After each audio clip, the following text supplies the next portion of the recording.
সে বিদেশি রূপে ছেলে আছে গো বিদেশে বিদেশি রূপে মায়ের সাথে দেখা হলো না মায়ের মনে আছে বেদনা গো মায়ের মনে আছে যন্ত্রণা যে মা 10 মাস 10 দিন গর্ভে রেখে অতি কষ্টে জন্ম দিল সে মায়ের মনে আছে বেদনা গো মায়ের মনে আছে যন্ত্রণা মাকে যদি কবরে দেওয়া যায় তবু বলবে ছেলে রইল কোথায় মাকে যদি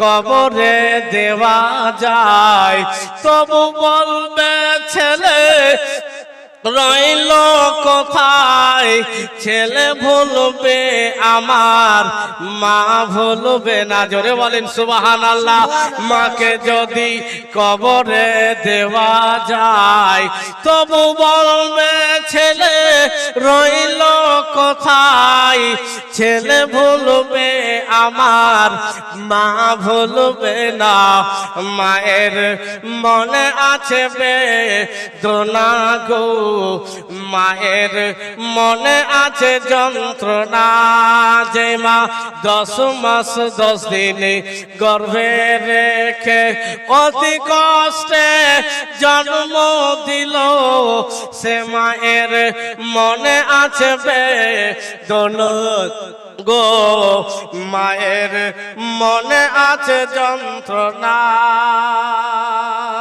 ছেলে আছে গো বিদেশে বিদেশি রূপে ছেলে আছে গো বিদেশে বিদেশি রূপে মায়ের সাথে দেখা হলো সুবহানাল্লাহ কি নাম সুবহানাল্লাহ মায়ের জন্য চেয়েছি 500 টাকা তো মায়ের পক্ষ থেকে মায়ের জন্য এসেছে আপনারা লক্ষ্মীমন বিবি নারায়ে তাকবীর নারায়ে রিসালাত আর কেউ একজন 500 টাকা ভাই বাবার দিক থেকে হবে না মায়ের প্রেম ভালোবাসাকে নিয়ে কারণ আমরা দান করিতে একটা করে করলে বেশি আরো ভালো তো আর আমার মা বলতো মা আপনারা আছেন আপনাদেরও মা আছে একজন বয়স্ক মহিলা এসে স্টেজে এসে হেঁটে হেঁটে 500 টাকা করিয়েছে দান তুমি কবুল করো গো পাক সুবহান আমিন সুম্মা আমিন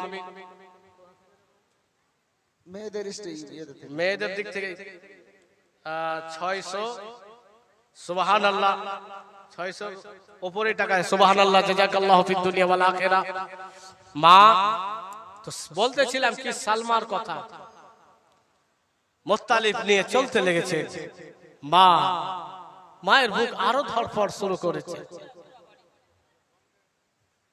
মুত্তালিব চলছেন মায়ের বুক আরো ধড়ফড় করছে ভাইজান বন্ধুগণের আমার মা জননী সালমা বলে সাইবা ও বেটা রে আমি বড় কষ্ট করে জীবনে 7 বছর তোমাকে লালন পালন করালাম বেটা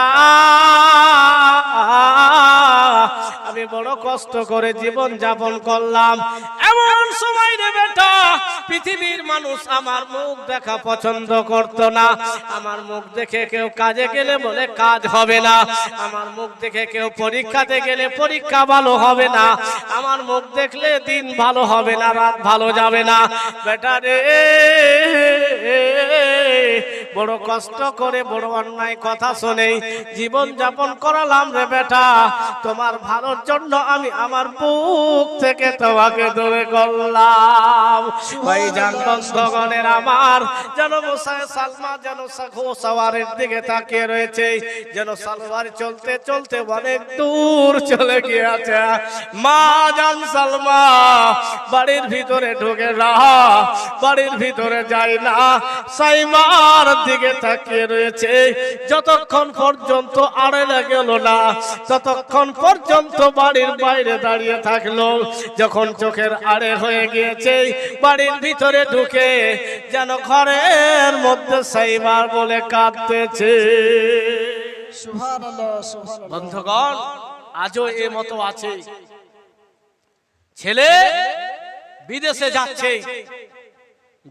যাচ্ছে, ছেলে বাপ মার সঙ্গে আলাদা হয়ে আছে। ছেলে মাকে বলে না, বাপকে বলে না। কারণ যে বোম্বাই যাবে, দিল্লি যাবে, কেরল যাবে, কোথাও যাবে, বলে না যে কোন দিন যাবে। মায়ের সঙ্গে কথা হয় না, বাবার সঙ্গে কথা হয় না। মা বাপ কি করে জানে? পোতাপতিকে জিজ্ঞাসা করে। কারণ বুঝতে পেরে যায় আজকে বাড়িতে পোল্ট্রি আসছে, বড় মাংস আসছে।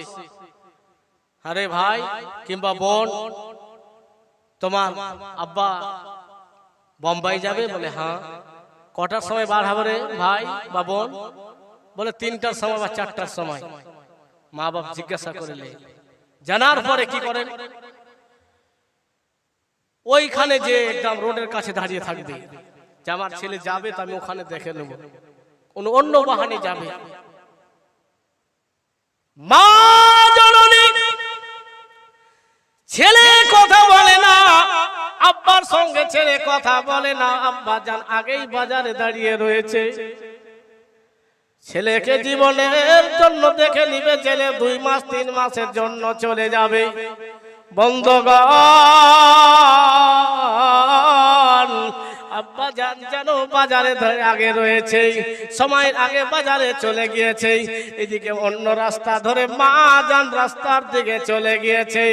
দূর থেকে সোনার চাঁদকে দেখে নিচ্ছেন। আজকে হতভাগা ছেলে আমরা, যেই মা বাপকে মাথার উপরে রাখতে হবে, যেই মা বাপকে বেশি ভালো সব থেকে আমাদেরকে বাঁচতে হবে, সেই মা বাবার সঙ্গে কথা না বলে কেমন করে বিদেশে যাও? সুবহানাল্লাহ সুবহানাল্লাহ। মা এটা তো করতে পারতো যে আমাকে যখন বলে না তো আমি যাব, দেখতেই কেন যাব? কিন্তু না, মা বাপ পারবে না যতই করেন।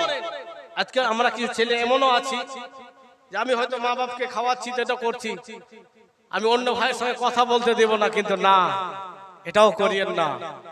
মা সবকে জন্ম দিয়েছে, সবাই একরকম হবে না, কিন্তু মা তো এক।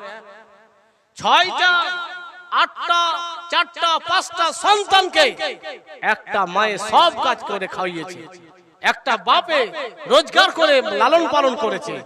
আর 8টা 5টা ছেলেতে 2টা বাপ মায়ে খাওয়ার হয় না। হতভাগা মুসলমান, হতভাগা। মোদি অমিত শাহকে গালি দিয়ে লাভ নাই। আমরা কি করছি দেখেন আগে। আর কাউকে গালি দিয়ে লাভ নাই। বলে ডিটেনশন ক্যাম্পে পাঠাবে, আপনি তো আপনার মাকে ডিটেনশন ক্যাম্পে রাখছেন, ঠিক না? ডিটেনশন ক্যাম্প বুঝছেন?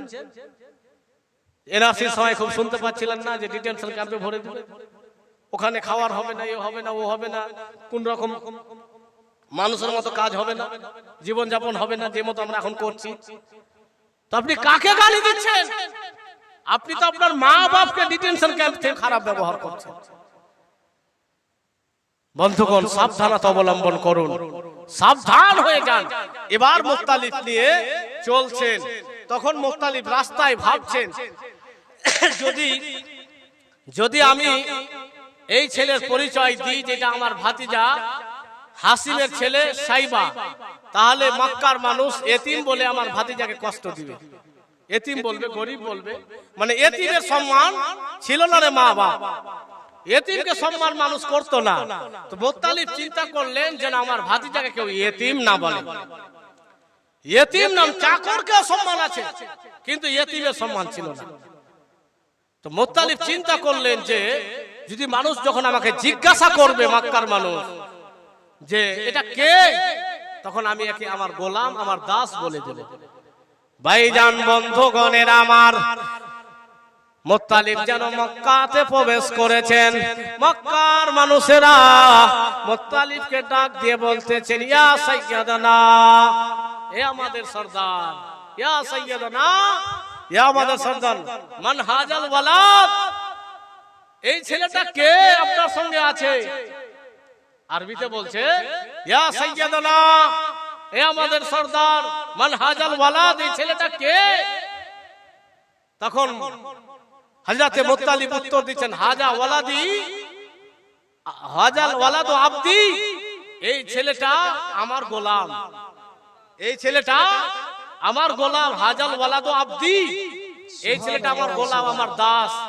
তো এই দাসকে যদি আমার দাস হয় তাহলে আইয়ুবের দাস, ওটা মুত্তালিবের দাস, তখন কি হলো? তাকে সবাই মক্কার মানুষ বলছিল যে আব্দুল মুত্তালিব। তখন মক্কার মানুষ সবাই কি বলতে লাগলো? Abdul Muttalib. তার আসল নাম ছিল কিন্তু সাইবা। সাইবা নাম কেউ জানলো না, কি নাম হলো? আব্দুল মুত্তালিব, মুত্তালিবের গোলাম, মুত্তালিবের দাস।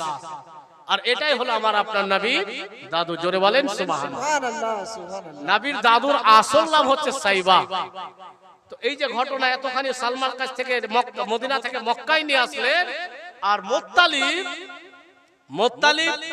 তার ভাতিজার নাম লুকায়িত রেখেছিলেন, কারণ যেন ইতিম বলে কেউ কষ্ট না দেয়, বাবা হারা বলে কেউ কষ্ট না দেয় বলে মুত্তালিবের দাস মানে আব্দুল মুত্তালিব, আব্দুল মুত্তালিব বলে ডাকতে লাগলেন।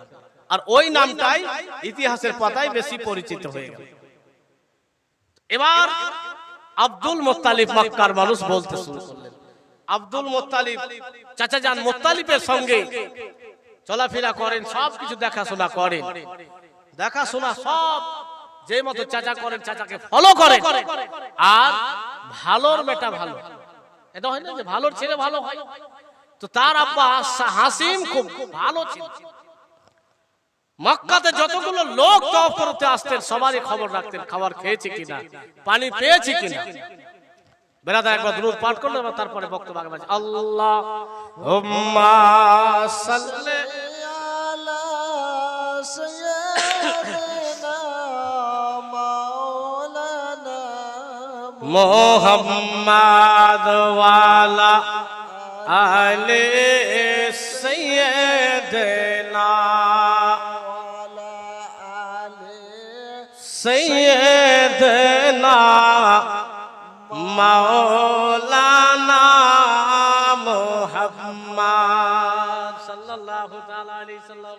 ফুচকে বাজা হেল তো 100 টাকা ভাই শামীম করেছে দান, তুমি কবুল করো গো পাক, সুবহান, আমিন সুম্মা আমিন। তো বেরাদার,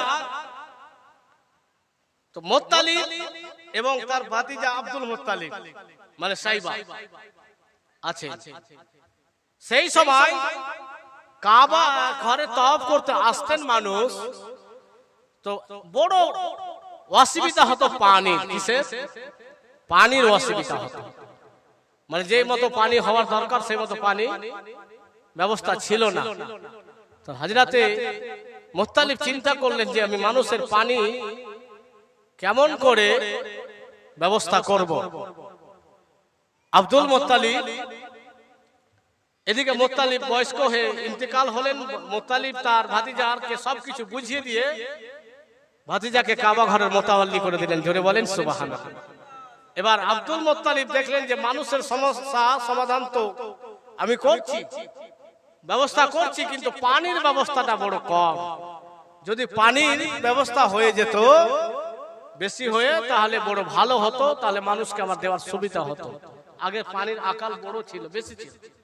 আমরা যখন আলহামদুলিল্লাহ আমরা সবাই কদম তুলতে পড়তাম, তো তখন নলকূপ আমরা চাপতে পারতাম না, মানে এত পানির অসুবিধা, মোটর এগুলো ছিল না, খুব কষ্ট হতো। তো তখন আরো অসুবিধা ছিল। বন্ধুগণ, আব্দুল মুত্তালিব চেষ্টা করলেন যে আমি পানির অসুবিধাটা কেমন করে দূর করি, পানির অসুবিধাটা কেমন করে দূর করি। তখন আব্দুল মুত্তালিব কাবা ঘরের কাছে আছেন, আরাম করতেছেন। এই মতো করতে আরাম করতে করতে চোখে ঘুম এসেছে। স্বপ্নই দেখছেন যে তুমি তাইবাকে খনন করো, কুয়াটাকে খনন করো। ঘুম ভাঙল, বলে আমি তো এটাই ভাবছি যে আমি পানির ব্যবস্থা করব। স্বপ্ন একদিন, 2 দিন, 3 দিন একই স্বপ্ন। চতুর্থ দিন যখন স্বপ্ন দেখলেন, তো সেই জায়গা যে খনন করতে বলা হচ্ছে, তো তার পরিচয় জানতে চাইছেন যে কোথায়, কোন জায়গাটা আমি খনন করব। তখন বলছে যেই জায়গাতে কাওয়াতে নচ মারবে, ঘুম ভাঙছে, দেখছে কাওয়া ঠিক নচ দিয়ে মাটি করছে, সেই জায়গায় গেলেন। আব্দুল মুত্তালিবের তখন একটাই সন্তান ছিল, যার নাম হারিস। কি নাম? হারিস। একটাই সন্তান। সুবহানাল্লাহ, সুবহানাল্লাহ। হারিসকে সঙ্গে করে সকাল সকাল আব্দুল মুত্তালিব বলছে, বেটা চলো কুয়া খনন করব। অন্য বা ছেলে, আমরা যদি ছেলে হতাম, ভোরে কাজ নাই কাম নাই, বুড়া মানুষ বেকার বেকার বসে কানে করে না। হ্যাঁ, তো কোদল তো দুটো কথায়, এক কোদল দিয়ে বাপেরই মাথাকে ছিটরে দিত। তো না, ছেলে দেখেন ভাইজান বন্ধুগণের আমার, আব্দুল মুত্তালিব হারিসকে সঙ্গে করে কুয়াকে খনন করবে। মানে জামজাম কূপটা হযরতে ইসমাইল জাবিহুল্লাহ পায়ে থেকে যেটা তৈরি হয়েছিল, সেই কুয়াটাকে খনন করবে। সেই কুয়াটা কেন বন্ধ হয়েছিল জানেন? কাবা ঘরের মক্কার মানুষেরা ওই জায়গাতে করত, মানে খারাপ তারাই ছিল, মানে বুত পূজা মূর্তি আসাফ আর নাইলা, একজন আসাফ একটা নাইলা, আসাফ ছেলে নাইলা মেয়ে, এরা উলঙ্গ অবস্থায় কাবা ঘরে তওয়াফ করছিলেন। বুঝতে পারছেন? উলঙ্গ অবস্থায়, শরীরে কাপড় ছিল না। আর এই উলঙ্গ অবস্থায় তওয়াফ করার কারণে তারা দুইজনই ওই জায়গাতে খারাপ কাজে লিপ্ত হয়েছিল। খারাপ কাজে লিপ্ত হয়ে যাওয়াতে আল্লাহ তাদেরকে মানুষ থেকে পাথর করে দিয়েছিল, পাথর হয়ে গেছিল তারা। আর মক্কার কিছু যারা দেব দেবীর পূজা করে, তাদের এই পাথরকে, এই মূর্তিকে তারা ওখানে মানে পূজা করতে শুরু করলো। তো পূজা করতে তো দামি দামি গহেনাগুলো ওখানে ফেলতো, দামি দামি জিনিস ফেলতো, মানে জামজাম কূপের পাশে ফেলতে ফেলতে ফেলতে ওই পুতলাগুলো ফেলতো, সোনা চাঁদি সবই ফেলতো। ফেলে ফেলে জামজাম কূপকে বন্ধ করে দিয়েছে। এটা আগের ঘটনা। আব্দুল মুত্তালিবকে স্বপ্ন দেখিয়ে তার বর্ণনা দেওয়া হলো। ভাইজান বন্ধুগণের আমার, হযরতে আব্দুল মুত্তালিব হারিসকে সঙ্গে করে জামজাম কূপকে খনন করবে। বেরাদার মক্কার মানুষ যেন হাসে, হযরতে আব্দুল মুত্তালিবকে বাধা দিলেন। ও আব্দুল মুত্তালিব, কি করতে তুমি এসেছো? কেন তুমি খুলতেছো? বলে আমি স্বপ্নেই দেখেছি এই জায়গাতে আমাদের জাতি পিতা ইব্রাহিম খলিলুল্লাহর সন্তান ইসমাইল জাবিহুল্লাহর জন্য মহান রব্বুল আলামিন জমজমের পানি বের করেছিলেন, পানির ব্যবস্থা করেছিলেন। সেই পানি আমি এখান থেকে কুয়াটাকে বের করব। বলে কে তোমাকে বলল? বেরাদার বন্ধুগণের আমার, বলে আমি স্বপ্নই দেখেছি। স্বপ্নই তার আলামত, তার চিহ্নই, তার সবকিছু বর্ণনা দেওয়া হয়েছে। মক্কার মানুষেরা বলল, আব্দুল মুত্তালিব তুমি পাগল হয়ে গিয়েছ, তুমি পাগল হয়ে গিয়েছ, তুমি আজকে এই জায়গায় খুঁড়বে হবে না। তারপরে বলে স্বপ্নে আমি এই জায়গায় দেখেছি, সেই জায়গায় খুঁড়বে। আর তারপরে বলবা এই জায়গায় দেখেছি, ওই জায়গায় খুঁড়বে। তোমাকে খুলতে দেওয়া হবে না, তোমাকে খুলতে দেওয়া হবে না। সেই দিন হযরতে আব্দুল মুত্তালিবের পাশে একমাত্র সন্তান ছিল। আব্দুল মুত্তালিব সেই দিন যেন বাধা পেয়েছিলেন, যেন মনে একটা কথা আসলো, আজকে যদি আমার পাশে আমার 10টি সন্তান থাকতো, আমার পাশে দাঁড়াতো, আমাকে কেউ বাধা দিতে পারতো না। সুবহানাল্লাহ, সুবহানাল্লাহ। একটা সন্তান। সেই সময় হযরতে আব্দুল মুত্তালিব এটা মনে মনে নাজার করে নিলেন, মিন্নাত করে নিলেন, যদি আল্লাহ আমাকে 10টা সন্তান দেয় তো আমি একটা সন্তানকে কুরবানি করব। যেটা আব্দুল্লাহর নাম, আপনারা শুনেছেন যে আব্দুল্লাহকে কুরবানি করতে হবে। কেন? বক্তারা আর এখানেই বলে না কেন আব্দুল মুত্তালিব কেন করতে চেয়েছিলেন কুরবানি, আজকে বুঝতে পারলেন? কেন? যে আব্দুল মুত্তালিব সেদিন এটাই ভেবেছিলেন, যদি আজকে আমার আর 9টা ছেলে যদি থাকতো, 10টা ছেলে আমার পাশে থাকতো, তাহলে আমি কারোর বাধা মানতাম না। আল্লাহ তুমি যদি আমাকে 10টা সন্তান দাও, তাহলে একটা ছেলে আমি কুরবানি করে দেব। আব্দুল মুত্তালিবের 10টা সন্তান আল্লাহ দিয়েছিলেন। সব থেকে ছোট সন্তানের নাম হচ্ছে আব্দুল্লাহ, যেটা আমার নবীর আপনার নবী আব্বা। জোরে বলেন সুবহানাল্লাহ সুবহানাল্লাহ। আব্দুল মুত্তালিব জমজম কূপকে যেন খনন করেছেন। জমজম কূপকে খনন করার পরে যে মান্নাত করে রেখেছেন সেই মান্নাতটা যেন ভুলে গিয়েছেন। বেরাদার আব্দুল মুত্তালিব রাত্রে বিছানায় ঘুমিয়ে রয়েছে। মহান রব্বুল আলামিনের পক্ষ থেকে আব্দুল মুত্তালিবকে স্বপ্ন বলা হচ্ছে, ও আব্দুল মুত্তালিব, তুমি স্মরণ করো বহুত দিন আগের কথা, যেই দিন তুমি জমজম কূপ খনন করতে গিয়েছিলে, মানুষরা তোমাকে বাধা দিয়েছিল। সেই দিনের তুমি কথা স্মরণ করো। সেই দিন তুমি আল্লাহ তাবারক ওয়া তাআলার কাছে নজর করেছিলে, আল্লাহ তাবারক ওয়া তাআলার কাছে মানত করেছিলে, তোমার যদি 10টি সন্তান হয় তুমি একটা সন্তান তুমি আল্লাহর রাহে কুরবানি করে দিবে। আব্দুল মুত্তালিব, তুমি কি ভুলে গিয়েছো? আব্দুল মুত্তালিবের ঘুম ভেঙেছে, সন্তানদেরকে নাম ধরে ডাকলেন, ও আমার সন্তানেরা আমার কাছে এসো। 10টাই সন্তান আব্দুল মুত্তালিবের সামনে দাঁড়িয়েছেন। স্বপ্নের কথা বর্ণনা করলেন, সম্পূর্ণ কথা খুলে বললেন, বেটারা, আমাকে মানুষেরা বাধা দিয়েছিল, আমি মান্নত করেছিলাম একটা সন্তান কুরবানি করব, আমি কুরবানি করব।